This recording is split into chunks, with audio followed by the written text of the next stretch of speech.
आज हम लोग खाद्य समूहों एवं उनके पोषक तत्वों के विषय में पर चर्चा करेंगे। भोजन मनुष्य की सर्वाधिक महत्वपूर्ण आधारभूत आवश्यकता है, जिसके बिना कोई भी प्राणी जीवन की कल्पना नहीं कर सकता है।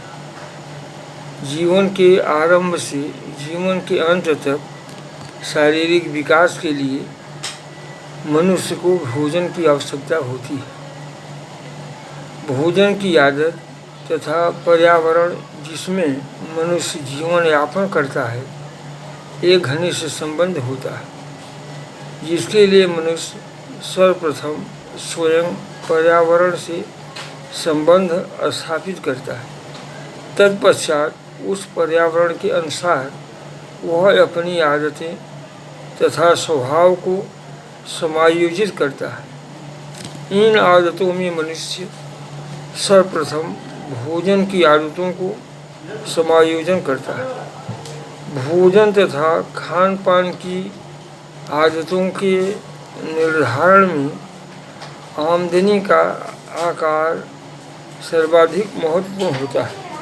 खान पान की आदतों में लगभग समानता रहते हुए भी आमदनी का आकार तथा भोज्य पदार्थों की भोजन की आदतों में अंतर उत्पन्न करते हैं।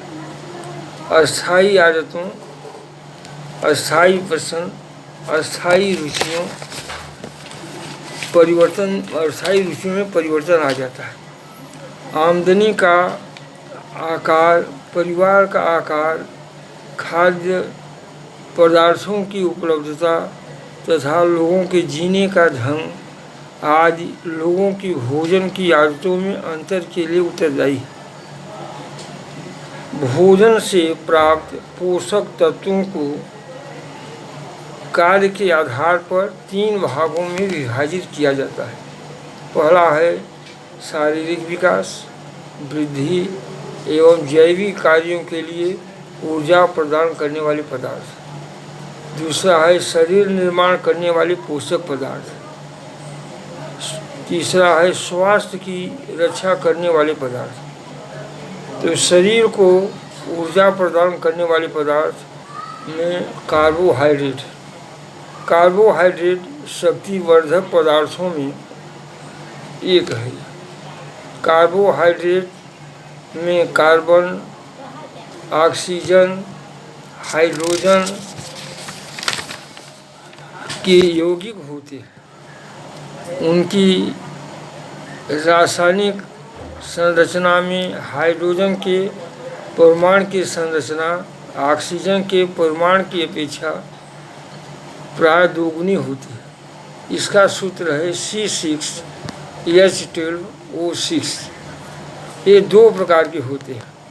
पहला स्टार्च देने वाला कार्बोहाइड्रेट, दूसरा शर्करा देने वाले कार्बोहाइड्रेट। यह स्टार्च देने वाला कार्बोहाइड्रेट यह पॉलीसेक्युलाइड होते हैं, जो गेहूँ, चावल, जौ इत्यादि में पाए जाते हैं।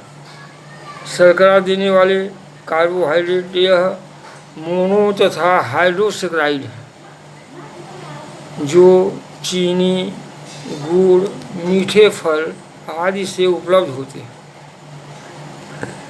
गन्ने में सुक्रोज, अंगूर में ग्लूकोज, अन्य फलों में फ्रक्टोज, दूध में लैक्टोज तथा फलों और सब्जियों में सेल्यूलोज पाए जाते हैं। दूसरा है वसा। वसा भी ऊर्जा का प्रमुख साधन है। वसा की प्राप्ति 2 प्रकार से होती है। वनस्पति वसा, जैसे तिल का तेल, सरसों का तेल, नारियल का तेल, मूंगफली का तेल आदि वनस्पति वसा है।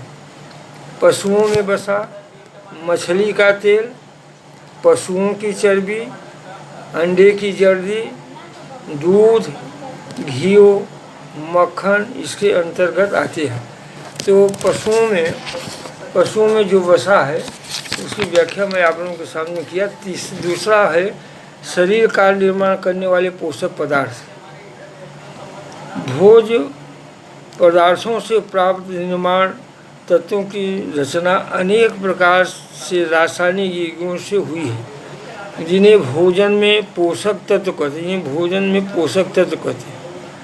इसके आकार से इन्हें निम्न प्रकार से वर्गीकृत किया गया है। पहला है शरीर निर्माण करने वाले पदार्थ, प्रोटीन। दूसरा शक्तिवर्धक पदार्थ, कार्बोहाइड्रेट, जल और वसा। तीसरा है स्वादवर्धक पदार्थ, खनिज, लवण एवं विटामिन। प्रोटीन का शारीरिक संगठन अत्यंत जटिल है। यह कार्बन, ऑक्सीजन, हाइड्रोजन, गंधक, नाइट्रोजन, फास्फोरस आदि 18 तत्वों से मिलकर के बना है, जिसे अमीनो एसिड कहते हैं। इसलिए इस सब का मिश्रण है। कुछ को छोड़कर अधिकांश प्रोटीन घुलनशील है। प्रोटीन प्राप्ति के साधन दो प्रकार के होते हैं। जंतु प्रोटीन, दूध, अंडा, मांस, मछली, पनीर आदि में पाए जाने वाले प्रोटीन ए वर्ग के अंदर आते हैं। वनस्पति प्रोटीन जैसे चना है, मटर है, सेम है, अरहर की दाल है, हरी पत्ती वाली सब्जियों से प्राप्त प्रोटीन देर से पचने के कारण इनको बी ग्रुप में रखा गया है। इस प्रकार से प्रोटीन का विभाजन किया गया है। अब खनिज लवण शारीरिक अंगों का सुचारू रूप से संचालन तथा स्वास्थ्य के लिए खनिज लवणों का विशेष महत्व है। ये फास्फोरस, लोहा, calcium, sodium, potassium, iodine, chlorine, manganese आदि। इन तत्वों में कैल्शियम, फास्फोरस, लोहा सर्वाधिक महत्वपूर्ण है। फास्फोरस यह हड्डियों तथा दालों के निर्माण में सहायक है। स्नायु संस्थान के स्वस्थ रखने में इसका विशेष महत्व है। यह रक्त को भी शुद्ध करता है। शरीर में जितने भी खनिज पदार्थ होते हैं उसका 1/4 भाग फास्फोरस है। इसकी प्राप्ति मांस, कलेजी, अंडे, मछली, दूध, दही, पनीर और सेव से होती है। इसके अलावा बादाम है, मेवा, पालक, आलू, गोभी, मूली, गाजर से भी फास्फोरस मिलता रहता है। दूसरा है लोहा। लोहा रक्त की लाल कणिकाओं के लिए आवश्यक है। इसमें हीमोग्लोबिन का निर्माण होता है। समस्त में 1/10 अंश लोहा होता है। लोहा यकृत, मांस, अंडे की जर्दी में अधिकता से पाया जाता है।